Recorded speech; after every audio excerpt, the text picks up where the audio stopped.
people of Malaybalay, magpasalamat kita na gitagaan kita og opportunity na makahatag og serbisyos dakbayan sa Malaybalay. Sayot kita na dili ilalim ang pag-allocate og amount. Ang mayor wala nakawat og 10% kayo.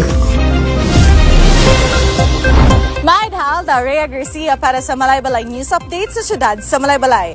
Turnover ceremony sa ato ang solid waste vehicles, utility vehicles ug farm machineries gipahigayon. I-turnover karong Mayo 27, 2025 ang nagkalain-laing solid waste vehicles, utility vehicles ug farm machineries ngadto sa mga barangay ug opisina sa lokal nga pangagamhanan sa Malaybalay City diri sa New City Hall grounds kasisang Malaybalay City. Sa maong seremonya, 31.7 million ang total nga project cost gikan sa pondo sa syudad. Diin 3.6 million ang na-save gikan sa approved budget contract. Lakip sa gi-turnover mao ang duha ka mini dump trucks alang sa barangay Sumpong ug barangay Sais nga nagkantidad og 3,936,000 pesos. Isa ka unit nga farm tractor para sa Simaya Agrarian Reform Cooperative nga nagkantidad og 1,948,500 pesos. Usa ka unit nga 56-seater Isuzu bus alang sa CDRRMO nga nagkantidad og 9,100,000. Isa ka unit nga HEMS Mobile Clinic para sa City Health Office nga nagkantidad og 14,779,900 pesos.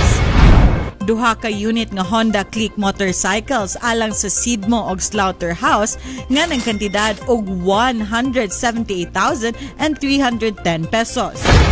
Usa ka unit nga speed gun sa TMC nga nagkantidad og 850,000 pesos ug duha ka unit nga Toyota Light Ace pickups para sa Barangay 5 ug Barangay 8 nga nagkantidad og 930,000 pesos ang kada usa.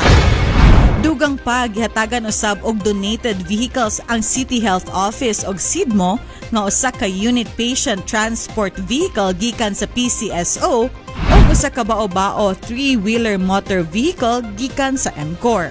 Mitambong sa turnover ceremony sila City Mayor Warren Pabiliaran, 9 sanggunian members, mga department heads ug mga barangay official nga nagpanguna sa pagdawat sa maong mga vehicles.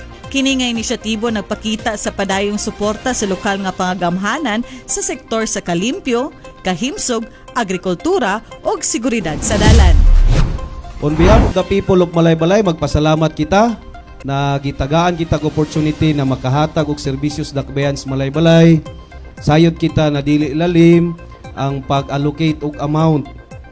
Kinahanglan gyud timbangon nimo tanan para mahatagan gyud og insakto gyud og aha ang angay. So manginangkabot unta ko na katong mga makadawat ani ng mga butang makahatag unta dinhi og serbisyo. Dayon patabanin ninyo og pag-amping. Ato ipakita sa katawan sa Malaybalay na naagid siya result. Kana lang kabalo ko na mo deteriorate mo gid ni siya kay butang man pero kung mahimo mas magmulantod siya o moabot og 5 ka tuig o 7 ka tuig na dili kay siya hasol sa inyo mas maayo. Og makato ang update karong adlaw sa dugang pang mga balita mamahimo nga i-follow ug i-like ang official Facebook page ug i-subscribe ang YouTube channel nga Mayor Warren Pabiliaran. Og kini si Rhea Garcia para sa Malaybalay News Update sa siyudad sa Malaybalay. Maayong adlaw og salamat tungkay.